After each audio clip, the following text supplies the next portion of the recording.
All right, guys, good morning. Happy Thursday.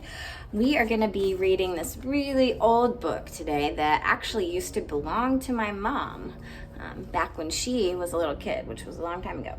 So what's cool about it is it has this little guy on a string to help us, or this girl on a string. It helps guide us through the book. So I thought it would be kind of cool just to share something kind of old that's been in my family with you guys. So this is Leon Jason's You on the Farm.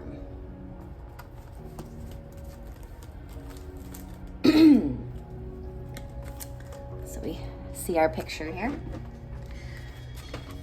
And we can use this person to help us to read. You sit at the farm kitchen table in your very own comfortable chair. And you eat everything that is served you like a hungry but well-mannered bear. And you see where we put our little guy? I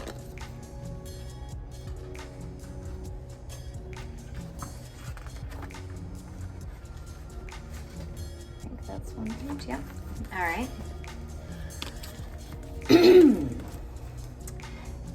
You look through the big open window at the flowers you see down below.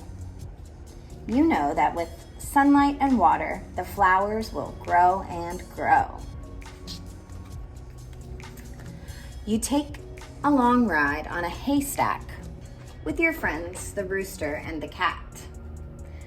But the duck and the pig are still walking, and they aren't too pleased about that.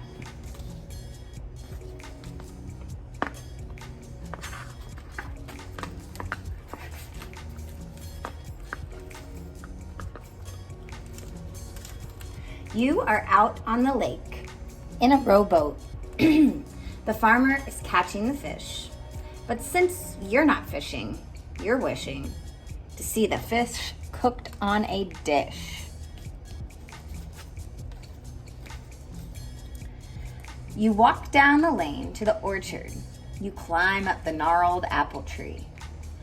You gather a basket of apples, a scratch, and one badly skinned knee.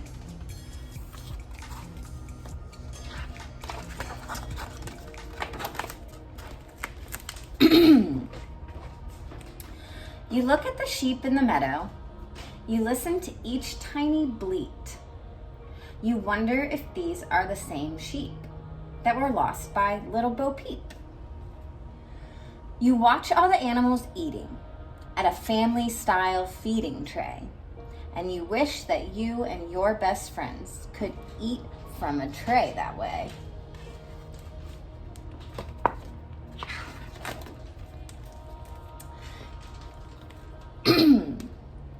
You walk tippy-toes in the hen house. You don't even dare bend your legs. For wherever you look, what do you see? Eggs, eggs, eggs. You watch how the farmer milks Bossy. You watch how she switches her tail. You wonder, if Bossy were thirsty, would he give her some milk from the pail? You hurry to peek in the storehouse, where the seed and the grain sacks are stored, where the lumber is cut and the logs are stacked, and sold by load are the cord. You go to a fair in the county, where the prize stock gets ribbons of blue, and the youngster who eats most of the ice cream comes away with a blue ribbon too. You circle the field and the tractor. You hope that the day never ends. You stop at each molehole and tree stump to visit your animal friends. You fill the big basket you're holding with oranges right from the tree, and think of a big glass of fresh orange juice just loaded with vitamin C. You jump into bed after supper. You've had such a wonderful day. You want to sleep fast for tomorrow. You'll go back to the farm to play. Yay! And that is the end of our book with our little person to guide us along. Anyway, I hope you guys enjoyed that. I thought that was like a pretty cool old book, and we're gonna define some vocabulary from here that you guys may not have heard, and then we're also gonna do an activity where we try to make our own story. If we have a little person as a guide that you make as yourself. So we'll do an example of that as well. Thanks guys, see you soon. All right guys, so from our book today, there were a few words in there that we don't always use that much anymore, so we're gonna talk about them. So we have the words gnarled, bleat, and pail. So a pail is actually something that's usually a round container with a handle or something like a bucket. So I have an example down here. These are pails or buckets. You guys have probably seen those before. Ours are filled with little plants, but still. And I drew a picture on the back here, a pail. Then we've got, let's see here, we've got gnarled.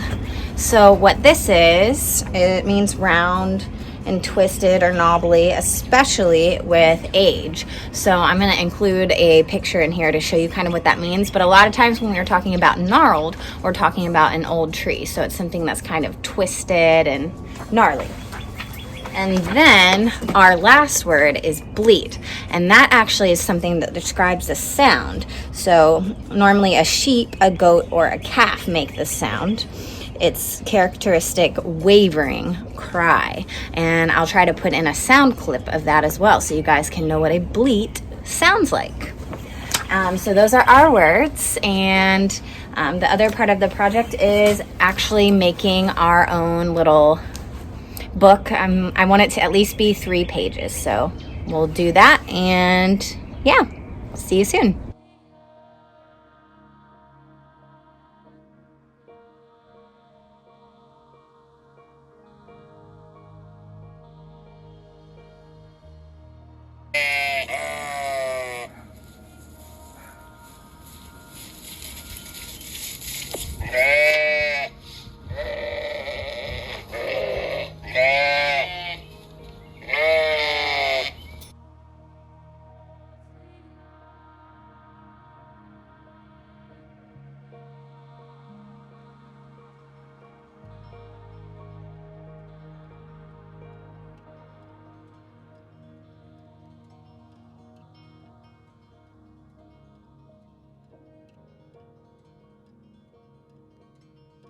All right guys, so for my personal example, I did a very simple version, but you guys can do this pretty easily. Mine is called You at Home. The key point here is to make sure that you use the word you, because you want whoever is reading this to put themselves in your shoes.